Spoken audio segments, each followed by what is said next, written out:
Teaser చెప్పడం కన్నా ఒక ఆంజనేయ స్వామి విశ్వరూపం ఎలా ఉంటుందని చెప్పడం చాలా బెటర్. ఎందుకంటే రామ్ చరణ్ అన్నని అంతలా ఊహించుకోలేదు. మొన్నటి వరకు బ్యాట్తో ఆడితే ఇలా గదతో ఆడుకున్నాడు. సో ఒక ఆంజనేయ స్వామి తన గదనైతే తన ఆయుధాన్ని అయితే ఎలా తిప్పాడో, సో ఈసారి రామ్ చరణ్ అన్న అలా ఆ గదను అయితే తిప్పడం అయితే జరిగింది. సో అది చెప్పాడు కదా, ఆటైనా పెట్టైనా మన పొగురు సంథింగ్ ఏదో చెప్పాడు. అది హైలైట్ అనిపించింది డైలాగ్ కూడా. సో కట్అవుట్ ఎలా అనిపించింది? కట్అవుట్ అదే చెప్తున్నాను కదండి, లిటరలీ ఒక ఆంజనేయ స్వామి విశ్వరూపం కనబడ్డది. అంటే మనము హనుమాన్ మూవీ చూసి దాంట్లో తేజ సజ్జ లైక్ అతను బక్కగా ఉన్నా కానీ అతని కళ్ళల్లో ఆంజనేయ స్వామి ఎట్లయితే కనబడ్డాడో, కానీ ఇక్కడ అలా కాదు, టోటల్ బాడీ మొత్తం కట్అవుట్ అంతా ఆంజనేయ స్వామి కనబడ్డు. అదే హైలైట్ అనిపించింది. శ్రీరామనవమికి వదలడము ఇది చాలా అంటే సస్పెన్స్గా వదిలేయడము అది చాలా సర్ప్రైజ్ అనిపించింది. ఇప్పటివరకు ఆ పాటలు పోస్టర్లకి విపరీతమైనటువంటి హైప్ వచ్చింది. మరి ఈ టీజర్ తోటి ఇంకెంత హైప్ ఫీల్ అయ్యారు ఫ్యాన్స్? ఈ గ్లిమ్స్ తోటి నేను ఒకటే చెప్తాను, ఆ పాటలకి ఈ గ్లిమ్స్కి సంబంధం లేకుండా వచ్చింది. కాకపోతే శ్రీరామనవమి అని వచ్చింది, కుస్తీ పోటీ గురించి. సో అన్న క్రికెట్ అన్నాడు, మరి కుస్తీ పోటీ అన్నారు. బుచ్చిబాబు అన్న ఇద్దరిని పెట్టుకొని తీస్తున్నాడేమో సినిమా. డబుల్ యాక్షన్ అదే డబుల్ యాక్షన్ మీరు ఉంటున్నారేమో, మరి రామ్ చరణ్ ఇద్దరు ఉంటున్నారేమో. ఆ సస్పెన్స్ అయితే ఖచ్చితంగా మనం చూడాలి థియేటర్కి వెళ్ళే. సో బుచ్చిబాబు అన్న ఏదో ప్లాన్ చేస్తున్నాడు అన్న, తగలబెట్టకన్నా థియేటర్లు తగలబెట్టక దయచేసి. టీజర్ కి ఇంత హైప్ క్రియేట్ అయితే రేపు పొద్దున సినిమా వచ్చిన తర్వాత ఎట్లా ఉంటుంది అనుకుంటున్నారు సినిమా? చెప్పాను కదా బ్రో ఇందాకనే, తగలబెట్టకండి అన్న అని. తగలబెట్టేస్తారు, ఖచ్చితంగా తగలబెట్టేస్తారు. సో నేను ఇన్ని రోజులుగా రామ్ చరణ్ అన్న సినిమాల్లో చాలా వరకు నాకు ఇష్టమైన సినిమా ఏంటంటే ధ్రువ. దాంట్లో ఆ బాడీ అది చూపించడం కానీ అది కానీ ఆ ధ్రువ లైక్. ఆ తర్వాత నాకేంటంటే మగధీర అప్పట్లో నా చిన్నప్పట్లో ఇంకా ఆ చిరుతలో ఉండేది కదా, ఆయన దిగినప్పుడు ఇట్లా చేయబెడతాడు, ఇట్లా చేయబెట్టి ఉరికెట్టు ఉండే చిన్నప్పుడు అలా అని చెప్పేసి. సో ఇది కూడా ఈసారి అయితే పెద్దది ఏమైనా క్రికెట్ ఆ స్టైల్లో మేము కూడా ట్రై చేస్తాము. మరి బుచ్చిబాబు గారికి ఏమైనా గుడి కట్టే అవకాశాలు ఉన్నాయా? గుడి కట్టారు బ్రో, ఈసారి డైరెక్ట్ ఆయన కోసం పెద్ద బిల్డింగే కడతారు, ప్యాలెసే కడతారు. మరి ఈరోజు ఆయన పుట్టినరోజు కూడా కదా, 41వ పుట్టినరోజు. ఏం చెప్తారు పుట్టినరోజు సందర్భంగా? హ్యాపీ బర్త్డే చెప్తాం బ్రో. అంతకు మించి ఏం చెప్తాము, వచ్చిన ప్రతి సినిమా హిట్ అవ్వాలని కోరుకుంటాము. అన్న మంచి మంచి స్టోరీలు తీసుకొచ్చి మా కోసం, అన్న కొంచెం లేట్ అవుతుంది అన్న కొంచెం జల్దీగా వచ్చామని చెప్తాము ప్రతి సినిమాకి. అంటే ఫ్లైట్ ఇస్తాడు బ్రో నువ్వు దీంట్లో. అయితే ఈ సినిమా కూడా మంచి హిట్ అవ్వాలని చెప్పి కోరుకుంటున్నాను. RRR లెక్క అంటే గేమ్ చేంజర్ కూడా ఓవర్ హైప్ అయి వచ్చింది. గేమ్ చేంజర్ అది కూడా చాలా మంచి సినిమా, దానికైతే కొంచెం నెగిటివ్ టాక్స్ అయితే వచ్చాయి. సో దీనికి అలాంటివి లేకుండా ఈ సినిమా చాలా సాఫీగా సాగాలని కోరుకుంటున్నాను. లేట్ ఏం లేదండి, లేట్గా వచ్చిన లేటెస్ట్గా వస్తాడు. అది రామ్ చరణ్ స్పెషాలిటీ, అది దాంట్లో తప్పే లేదు. ఆయన గంట ముందు ప్రమోషన్ చేసినా, సంవత్సరం ముందు ప్రమోషన్ చేసినా ఆ ప్రమోషన్ ఒకటే, ఎప్పుడు చేసినా ఒకటే ప్రమోషన్. లేదండి ఈసారి పోస్ట్ పోన్ అయితే చాలా కష్టం అయిపోద్ది మాకు. అంటే మేము చాలా హైప్లో పెట్టుకున్నాము, మళ్ళీ ఇంకా హైప్ ఎక్కించుకొని గుండెపోటు తెచ్చుకోలేము. చాలా బాగుంది, ఎంత కష్టపడ్డా అన్న ఒక ఫీలింగ్ అయితే కలిగిందన్న. మరి ఆ బాడీ రావడానికి మరి ఎంత కష్టపడ్డాడో ఏమో కానీ రామ్ చరణ్ ఫస్ట్ టైం నేను మెచ్చుకుంటున్నాను. డ్యాన్స్ పరంగా కాకుండా బాడీ పరంగా కూడా ఒక కొత్త తరానికి ఒక ఎట్లా జిమ్కి వెళ్ళి ఈ మధ్యకాలంలో జిమ్లకి ఎక్కువ వెళ్తున్నారు కదా, ఒక మూమెంట్ అనేది మళ్ళీ చూపించాడా అన్న ఫీలింగ్ అయితే కలిగిందన్న.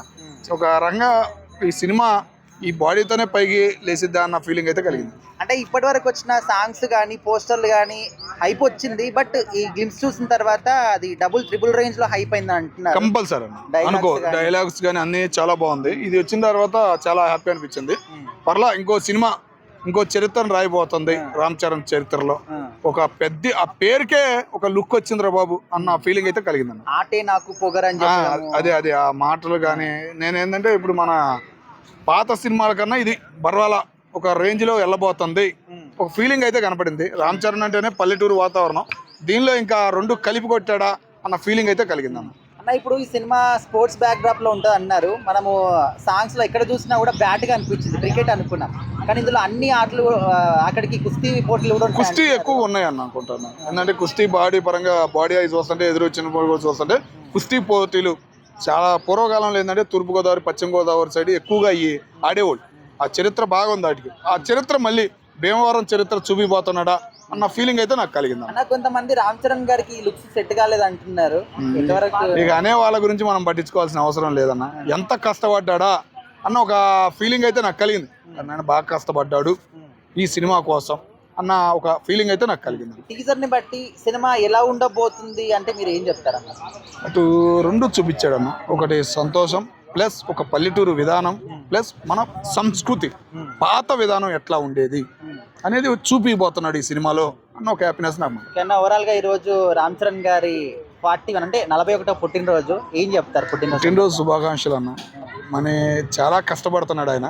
ఈ సినిమా తర్వాత అయినా కొద్దిగా రిలీఫ్ తీసుకుంటే బాగుండిద్దని నేను కోరుకుంటున్నాను. అంటే చాలా మంది రామ్ చరణ్ గారి లుక్స్ ని హనుమంతుడితో పోలుస్తున్నారు. ఆ బాడీ షేప్స్ అన్ని కట్అవుట్స్ అన్ని చూసి శ్రీరామనవమికి హనుమంతుడు వచ్చేసిండు అని చెప్పి మాట్లాడుతున్నారు. అనుకోవచ్చు మేడం, ఆ మాట కూడా కరెక్టే. ఏంటంటే ఒక ఫీలింగ్ అనేది కలిగింది మేడం. ఇవాళ పొద్దున చూస్తే ఒక రకంగా ఏంది ఇంత కష్టపడుతున్నాడా, సినిమా కోసం ఇంత కష్టపడతారా హీరోలు అన్న ఒక హ్యాపీనెస్ అయితే నాకు మొదలైందమ్మా. ఇది బుచ్చిబాబు గారికి మంచి సక్సెస్ వస్తుంది కంపల్సరీ అమ్మా. బుచ్చిబాబు గారి పేరు మరో చరిత్రగా మోగబోతుంది ఈ సినిమాతో అన్న మాట అయితే నాకు ఈరోజు ఉంది సార్ రామ్ చరణ్ గారు. మామూలుగా లేదండి. ఆంజనేయ స్వామి భక్తుడు, ఆంజనేయ స్వామి పేరు పెట్టుకున్నటువంటి రామ్ చరణ్ తేజ్ ఆ గ్లిమ్స్ చూస్తుంటే ఒళ్ళు గగురుపడిసి తెలుగు సినిమా ఇండస్ట్రీ చరిత్ర తిరగరాసే విధంగా ఓ అద్భుతమైన పర్ఫార్మెన్స్తో సినిమా రాబోతుంది అనిపిస్తుంది. ఎందుకంటే అందులో పాటలు కానీ ట్రేజర్లు కానీ ట్రైలర్ కానీ మనం ఉంటే ప్రపంచ స్థాయిని ఈవేళ తెలుగు సినిమా ప్రపంచ స్థాయికి వెళ్ళింది. అందులో ఒక మచ్చు తుణుకులాగా పెద్ద సినిమా కూడా నిలవబోతుంది అన్నంత ఇదిగా, అంత అద్భుతంగా, అంత ఆనందంగా ఈ శ్రీరామనవమి రోజు ఆ రాముని భక్తుడు ఆంజనేయ స్వామి మనకిచ్చిన గిఫ్ట్లా అనిపించింది పెద్ద సినిమా గ్లిమ్స్. అబ్బా ఎంత బాగుందండి నిజంగా. బుచ్చిబాబు గారు ఆంజనేయ స్వామిని చూసినట్టే ఉంది. తర్వాత వేళ అది రిలీజ్ చేయడం చూడండి, అది ఎలా కలిసి వచ్చిందో. అది చూస్తుంటే ఒళ్ళు గగురు పొడుస్తుంది.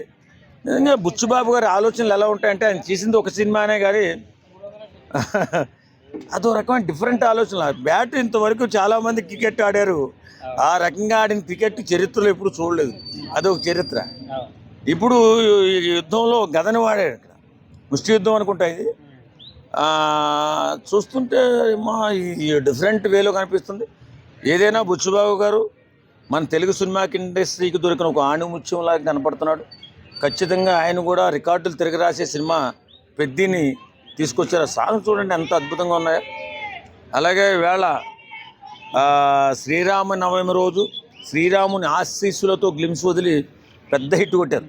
సార్ ఇప్పటివరకు కుస్తీ పోటీలు అంటే మనకు దంగల్ లాంటి సినిమాలు గుర్తుకొస్తాయి. ఇక మీదట ఇదే సినిమా గుర్తుకొస్తుంది అంటారా? కుస్తీ పోటీలు అని ఆట అని పేరు వస్తే ఖచ్చితంగా ఉండేలా ఉందండి. కుస్తీ పోటీ కాదు, క్రికెట్ పోటీ కూడా అలానే ఉంది. ఎందుకు మరి నాకు అర్థం కాదు, కానీ కొంచెం 1970 ఆ టైంకి వెళ్ళారేమో అనిపిస్తుంది. ఎందుకంటే ఆ టైప్ ఆఫ్ యుద్ధాలు కానీ, అప్పుడు ఆ కుస్తీ పోటీ కానీ, ఆ తర్వాత క్రికెట్ బ్యాట్ని చూస్తే మేము చిన్నప్పుడు ఆడాము. టెంక బుర్తులతో ఆ రకమైన గుర్తింపు రావడం డిఫరెంట్గా కనపడుతుంది సినిమా.